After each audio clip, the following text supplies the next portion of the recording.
నారదుణ్ణి ఎందుకు కలహప్రియుడు అని అంటారు? నిజానికి ఇది చాలామందికి తప్పుగా అర్థమైన విషయం. సరళంగా కథలతో అర్థం చెప్తాను. నారదుడు కలహం కోసం కలహం చేయడు. అతను చేసే కలహం వెనక ధర్మం, భక్తి, మార్పు ఉంటాయి. అహంకారం తొలగించడానికి చేస్తారు. దేవతల్లో కానీ భక్తుల్లో కానీ ఎవరైనా నేనే గొప్ప అనుకుంటే నారదుడు చిన్న కలహం సృష్టించి వాళ్ళ అహంకారాన్ని కరిగిస్తాడు. ఉదాహరణకు ఇంద్రుడి గర్వం నారదుడు మాటల వల్ల తగ్గింది.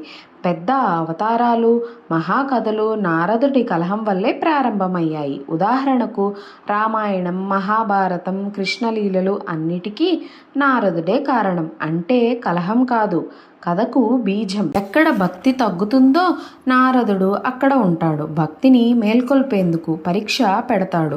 కొంచెం గందరగోళం సృష్టిస్తాడు. కానీ చివరికి భక్తుడే గెలుస్తాడు. ధర్మం వైపు తిప్పడానికి కలహాలు సృష్టిస్తారు. ఎవరైనా తప్పుదారిలో వెళుతుంటే సూటిగా చెబుతాడు. పరిస్థితులు మార్చి నిజం అర్థమయ్యేలా చేస్తాడు. ఇది నారదుడి స్టైల్. ఒకసారి దేవతలు స్వర్గంలో సుఖంగా ఉన్నారు. భూమి బాధల్లో ఉంది. నారదుడు దేవతలతో ఇలా అన్నారు, మీ సుఖమే ధర్మమా?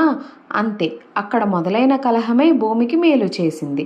ఓ పెద్ద లీలకి దారి తీసింది. నారదుడు కలహప్రియుడు కాదు, కలహం ద్వారా క్షేమం తెచ్చేవాడు. నారదుడి కలహం ధర్మానికి దారి చూపే దీపం. ఈ వీడియో కనుక నచ్చినట్టయితే లైక్ చేయండి, షేర్ చేయండి, ఇంకా మన ఛానల్ని సబ్స్క్రైబ్ చేయండి.